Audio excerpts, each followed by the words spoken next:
2002 Dodge Viper GTS. Welcome, Aman.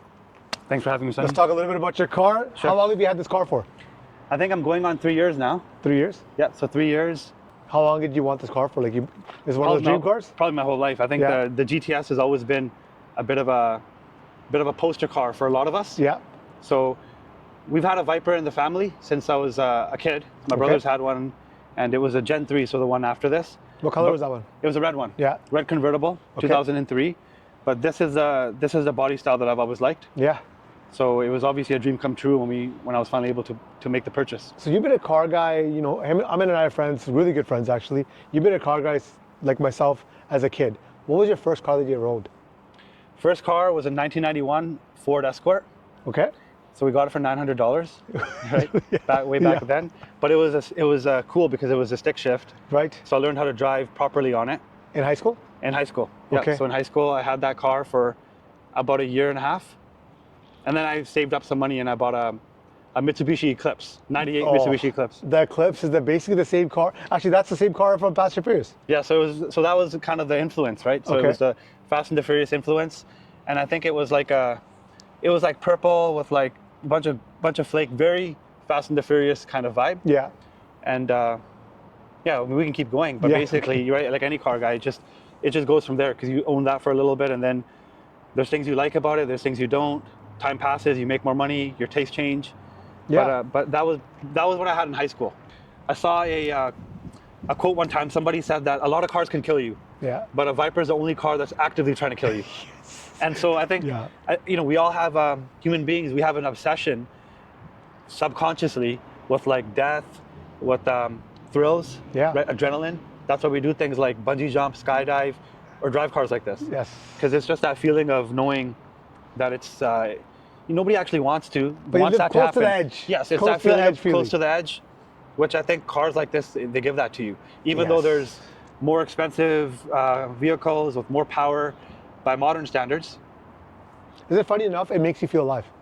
Yeah. It makes you feel alive. Being close to death makes you feel alive in a car like this. So it's a beautiful experience. Tell me a little bit about the car. We're going to do a quick walk around the vehicle. Yeah, sure. So, like you said, 2002 Viper GTS. Yep. This specific color. So a little bit of Viper history. They made the Gen 2s. Mm-hmm. There were certain differences about them. Mm-hmm. So 96 to 02 is when the Gen 2s were made. The 96 and 97, they made that iconic blue with the white stripes. Yeah. Right. So those were the first ones that a lot of people saw. Yes. Prior to that, Vipers they're always kind of raw, but they were a little bit more Spartan, more basic. Mm-hmm. Most of them didn't even have, a lot of them didn't have windows, door locks, roof, you know, the RT10, the one before this. So they made the GTS as kind of more of like a Viper for the masses, right? Something that people, you could still drive it, still get all of those things, but also get a roof, windows, door locks, air conditioning, even though it doesn't work that well. But you know, things like that to make it a little bit more of a driver's car. Yeah. So this is an 02, so it's the last year they made it. This particular color is called graphite gray metallic, and it's got the silver stripes. Yep. And so all factory. Yes, all factory. So the Vipers were interesting because we've all seen different ones: red, blue, yellow, black. They basically made certain 1 year only colors. So in 96, 97, those are the blue and the white, right? So if you see one of those, it's usually that. And there's like some astute car guys that'll tell the difference between a 96 and a 97. Right. There's some differences, like the stripes go through the license plate area. Some of them don't. Like every car guy, there's like the car nerds, right? That know all the specific details, right? Totally, yeah. But just for average people, they made certain 1 year only colors. So in they made a sapphire blue, right, which is kind of like a midnight blue color. It looks almost black, but it's like a darkish blue. Yeah. So that was a 1 year only color. And then in 2000, they made like a gray, like a more of a gunmetal gray. So this is more of a gunmetal. They made more of like a bluish gray called steel gray. And that was in 2000. Sapphire blue was 2001. And then 2002, they made this color. And so it's kind of cool. Vipers in general, a lot of people don't know, but they're very limited production. Not for any specific purpose aside from, I guess, people buying them, the amount of people buying them, and just how much they could pump out. So they made about they made about 1,000 Vipers a year if you average them out. Wow. Up to 2,000 some years. But they made about 30 something thousand Vipers ever. Wow. From whatever, 93, 94 to 2017. And you have a Corvette, to give you an example, 25,000 a specific year. Yes, so they make about, If not more. Yeah, exactly. So they made about, and you know, Viper guys love to say that, right? Because it's a Viper Corvette kind of beef, right? So they always There's no beef, there's no competition. There's no competition. It's not to me. But there's always, if you go on forums, it's always, they made about as many Vipers ever as they make Corvettes per year. Yeah. So that's the easy way to think about it. Other than that, what the GTS is, this one, I forget the exact numbers, but I think they made somewhere like 200-ish ever in this color combination. Wow. And then it goes even less when you add stripes, right? Some sources, something like around 46, some say 50 something. It doesn't, I mean, no one really knows at the end of the day, speculation, but I think everyone can agree on the fact that they didn't make a whole lot and it's only a 1 year only color. So how many could they have really made? So that's kind of nice. I mean, I just like the color because I think it's kind of, it's got a lot of range to it, right? So it's not too loud, it's not too quiet. So for me, it's kind of right in the middle for something. And I personally think Vipers, GTSs especially, look naked without stripes. It's just something about the stripes, it actually suits the car better than any other vehicle out there. You can put stripes on a Vet, it doesn't suit it. This car, it's like when you're thinking of Viper, in your back of your mind, you're thinking stripes. Yes. V10, T56, 6-speed manual. There's this one in particular, aside from the color, it's got some upgraded wheels. 3-piece? Yep, 3-piece. So Vipers are interesting because they have a 6-lug bolt pattern. So there's not really a whole lot of wheels that work. You kind of have to buy special Viper wheels. Yeah. And most aftermarket wheels are forged. And so these are 3-piece forged wheels, which were kind of taken apart. And the faces of the wheel were paint matched to the car, all by the previous owner. Super. So I just bought it like this for the most part. I've done nothing really but maintenance and a couple of cosmetic upgrades on the interior. But the wheels were all, you know, paint matched 3-piece. And it's got an exhaust, so it's got a Borla catback, race series catless exhaust. So you'll hear, you know, when we start it up and drive it, we'll hear it. But for the most part, that's kind of it. You know, they don't need a whole lot. I think it's got I think I've got some upgraded fans just because these motors tend to run hot.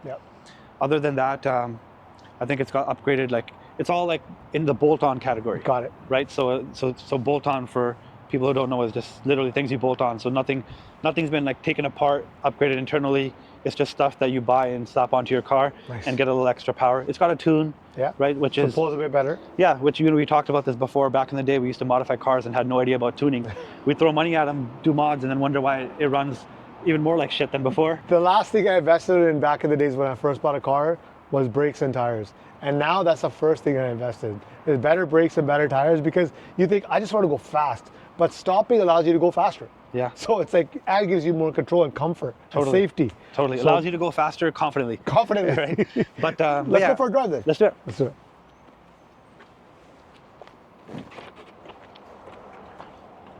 When you first sit in it, you want to be super gentle. You're like, I don't want to break something. And then as you get more comfortable, like, man, so this car needs it, right? Let's get the belt on.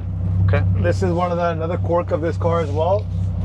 The belt is on the opposite side, which is kind of cool. Oh yeah, so that's, you know, you can look at a car as much as you want from the outside and think that car, you can try to visualize what that car feels like. Until you sit in a car like this, you just feel like a badass. You just fucking feel like a badass. Yeah, you don't really know a car. Like you said, you can stare at it all day until you're inside it. And they're like shoehorned in here. It's like everything's so close and compact. Yeah, so they obviously get, sometimes the Viper gets criticism for being it's not the biggest car on the inside. I mean, we're pretty big guys. We still fit. If you're tall though, if you're over 6'2" or 6'3", there is like a kit that lowers the seat down to make it manageable for taller drivers. But another quirk is, so you see how the roof has got this kind of what they call double bubble? Yeah. So this is because it's made this way to accommodate for people to be able to race these and have to wear a regulation helmet. Right, but it also gives an illusion on the outside of like a head of a snake. Yeah, totally. It looks totally so does. sick. And I think this is one of the one of the cars that lives up to its namesake. So when Yeah. you're looking at it, there isn't really a flat edge on the car. Even these little vents on the hood kind of give it like that snake-like look. Yeah. And then the back end of it just being, I was telling you earlier how that's my favorite angle on the car is definitely the rear. Yeah. The lines on this car are just so perfect. They flow so well, and they give it like an angular look, but even though it's with smooth lines. It's just, every angle just looks sharp. Yeah, definitely. So that's definitely, sometimes some people say they're better to look at than drive, just because if you're looking for comfort, I wouldn't say it's uncomfortable, but obviously It's part of it. Yeah. It's part of the experience with a car like this. Like, it gives you that raw feeling that we talked about, that visceral feeling, the sounds, the smells, just the different types of the visceral feeling. And we also talked about this too. Like, Amin and I, whenever we're in the car, I can tell you probably like count on maybe one hand, we've had music on. We're always just talking about different things, philosophy, life, children, just so many different topics. And this is another way how cars can bring, men, women, everybody together. So it's not just a car to us, it's a total experience that we have, part of our friendship. totally. I think even if you're by yourself, when you're driving, it kind of turns off a certain part of your brain, gives it like something to do that where The brainwaves. Yeah. It puts you in, I think, a state of, right? yeah, and so it kind of puts you in a bit of a contemplative state, and then obviously when you're with somebody, and there is kind of like in a completely neutral way, a little bit of like intimacy being in a car like this with Yeah. somebody, two-seater, close together, no music, No so you're able to, distractions. no distractions, so you're kind of able to talk about things other than the weather, Yeah. and And to touch upon that, some of my best ideas have come through driving. And I don't drive alone. There's a key distinction here. You're not driving alone, you're driving with yourself. A lot of times people are so afraid to spend time with themselves. And having a car like this, maybe it's two-seater, but yeah, 90% of the time I'll be with myself, not alone. That's a key distinction there. yeah, I mean, that's for not- your space as well, I mean, like, as a occupational therapist, what are you seeing now in 2025? I know things don't relatively change overnight, but you feel like people are having a difficult time being with themselves? Yeah, so I think I agree with that, and actually, I think you put it beautifully when you said that you're not driving alone, you're driving you're with yourself. Yeah. I think there's a lot of factors that come into play when we're looking at what's happening in the state of the world, and if you look at it from like a health perspective or well-being perspective, there's definitely the mental health crisis, you could call it, is definitely impacting a lot of people. I think lack of being able to be alone is definitely a factor where we're in a constant state of distraction, right? I mean, I don't want to bully social media and paint it out to be this devil that it is, but it's not really the fact that we've got so many things that are pulling at our attention, but it's just it's contributing to a lack of engagement amongst people. So with occupational therapy, we work with people in a rehab context. Most of my work is more assessment focused, but in a rehab context, we're trying to help people reintegrate back into life. And often what happens when we get an injury or if we're in an accident, our occupations, which is all the things that we do, that we have to do, so work, but even things that we do for daily activity are affected. Yeah. And once those things take a hit, so does your identity. So for example, I'll use the simplest example I can. If you can't work, your routine is over, right? Because work gives us structure, it gives us routine, it gives us meaning, purpose, and value a lot of the times. Yeah.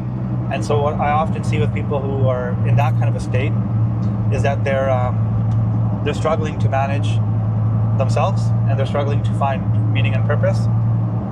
And on top of that, if you add in the fact that a lot of us are spending a lot of time not engaged in meaningful pursuits. Mm-hmm. So if we extrapolate that and forget about people who are just hurt, but take the time of our life when a lot of mental illness often presents itself is adolescence. Yeah. And so if we look at teenagers, for example, that's often where a lot of teenagers are struggling. But if we look at how they spend their time, they're often not engaged in structured, meaningful activity. Structured, meaningful activities. Exactly. So, and then often, instead What would that look like? We're talking about like playing soccer.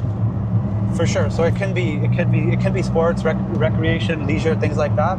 But often what happens is, I'll give you an example. They did a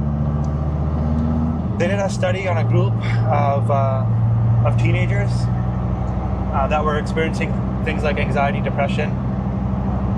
And what they did was they looked at how they spend their time. And it's basically not spent doing anything. They're not waking up at a certain time. They have no routine. They have no purpose. They have nothing to put effort towards. And then we wonder why that group, and I'm not oversimplifying it. There's other factors as well. But I can tell you that from an occupational therapist perspective, if I'm working with somebody who has depression, anxiety, or other form of mental illness, one of the very first things I do. So a lot of times we have tools, questionnaires, things like that, and we call that an assessment. Yeah. So my assessment always begins with a 24-hour day in the life. So I would introduce myself, I would talk to you, and I would explain my role a little bit as much as I can. But then I would say, Sunny, to start with, let's go through a 24-hour day in the life. Let's see how you're spending your time. Yeah. And almost always that will tell me more about how someone is functioning than any formal standardized tool. Right. And often, like if we keep going with that idea, what we will find is that there really isn't much of a structure. So you wake up when you wake up. Often self-care activities are neglected. Mm-hmm. So you can imagine you're waking up maybe late in the afternoon. There isn't really any type of a plan or structure in place for things like bathing, dressing, showering. You're probably not eating the most healthiest of meals or eating the most consistent. And then when we think about how you're spending your time, often it's replaced with very low barrier, very cheap dopamine type activities. Scrolling, social media. Scrolling is addicting too. Scrolling is addicting. Doom scrolling. And imagine it's addicting for developed adults like you and I. Yeah. Imagine how that's going to be for a developing brain. Even you and I, we may be guilty of at times thinking, oh my God, where'd the last 15 minutes go? Yes. But for somebody like a toddler, or even toddler, a young adult, or even things are changing now. So we're even seeing it with even like young adults. So like 20, 21, 22-year-olds are struggling. They don't know what they want to do with their lives yet. They go on social media and they either scroll. So now they're wasting their time. And on top of that, we talk about this too, but they're also only seeing a very one-dimensional view because people are generally posting their wins online. Yeah. And so now you think, hey, I'm not doing as well about myself. So it reinforces this cycle of I'm either not doing enough, so is doing so much better than me, but you don't really know if that's true or not. And social media isn't real life. No, it isn't real life. And then we compare, but we think it is, and we compare ourselves to other people. And obviously you can see where this goes, right? It just keeps perpetuating that cycle.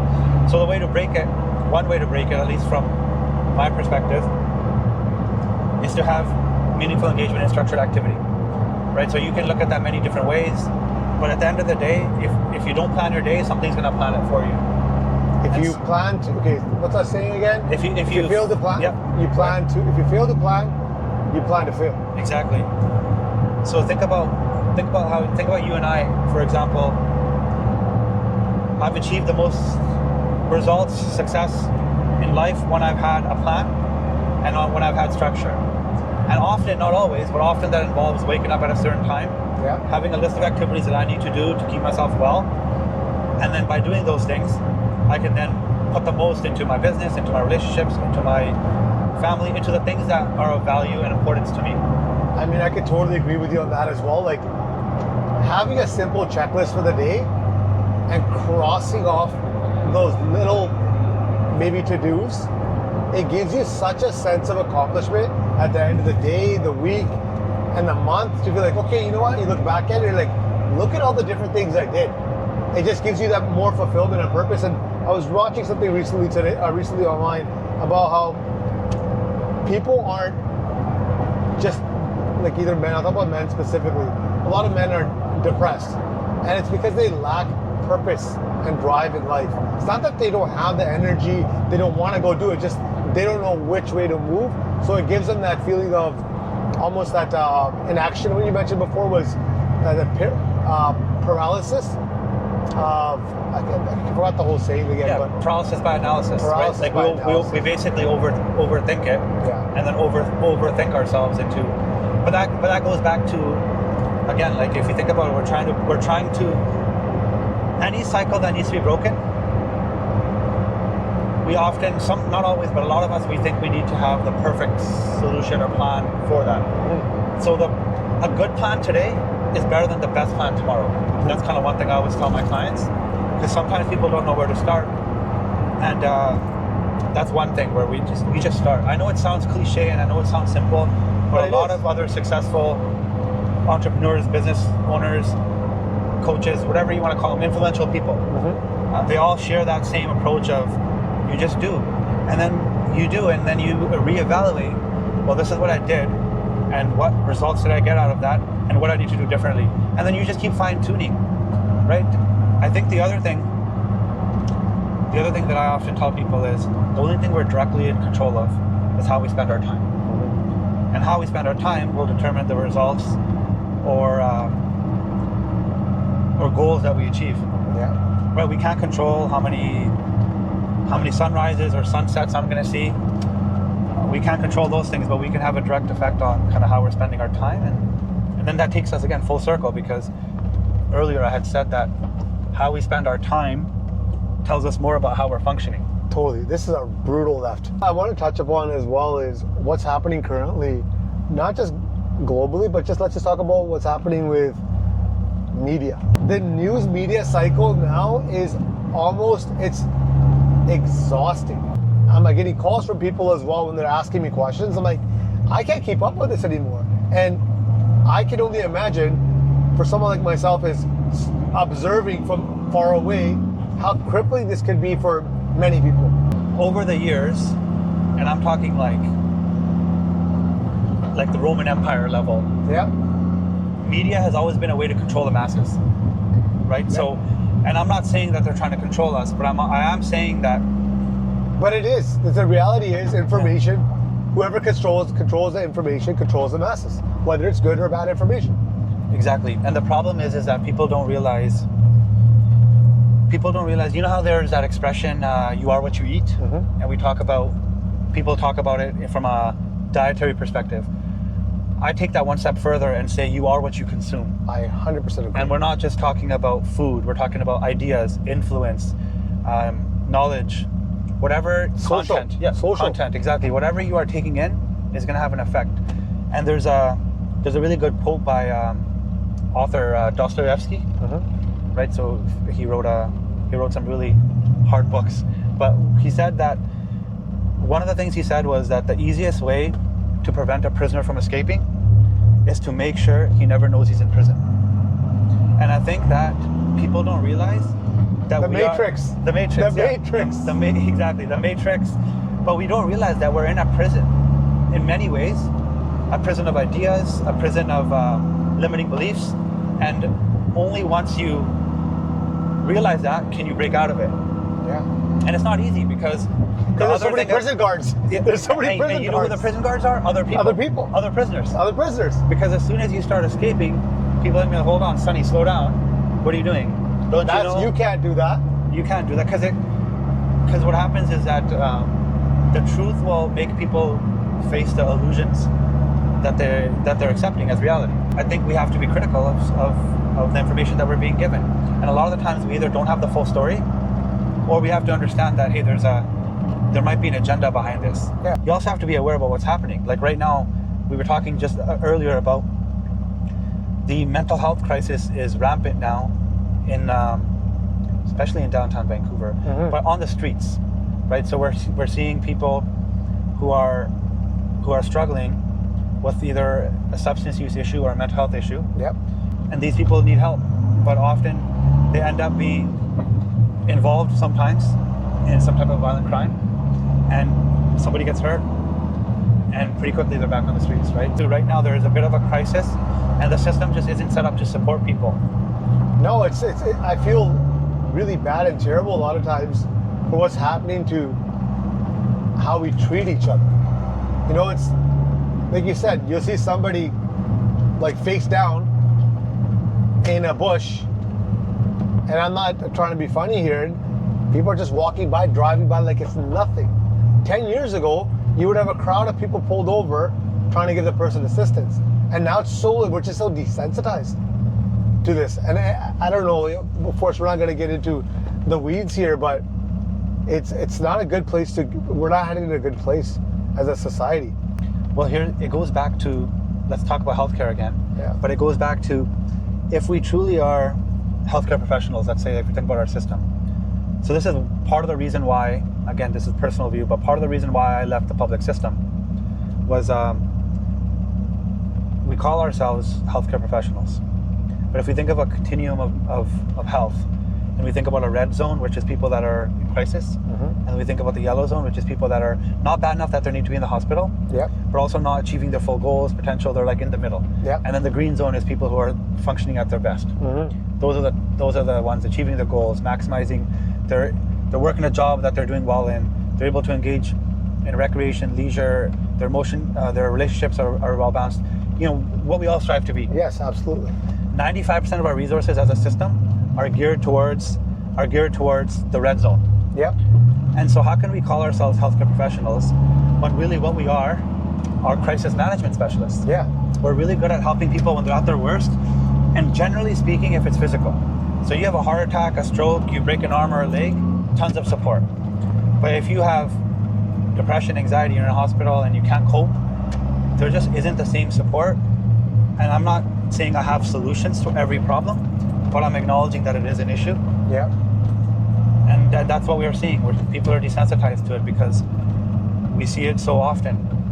And it's hard to explain. Like, I think about, you know, we both have kids, and I was driving with my daughter one day, and she's 4, and, you know, she's curious, 4 turning 5, and there was a homeless person on the corner, and she was asking me why that person was there. Yeah. And now as a parent, we're trying to figure out, well, how do I explain to her that we live in a world where there are people who don't have basic access to things, and it's complicated, right? Because it's not like there aren't systems in place for them, but there's still some barriers that are preventing those people from being able to access services. Totally, man. And you know what, Aman? Thanks for showing us your car today, and chatting further about this. Look forward to chatting with you more. Tell the people out there how they can actually get a hold of you as well. Yeah, so I think Instagram is always good. So if anyone has any questions about anything, or they want to connect or collaborate on anything maybe like this or health focused, just send me a DM and we can talk. And the handle is? So it's Aman.Rangi, AMAN.RANGI, and send me a DM. I check my messages all the time, and I check my requests as well. So appreciate it, brother. Yeah. Thank you. Yeah, thank you. Awesome. Thank you for having me, Sunny. Thank you.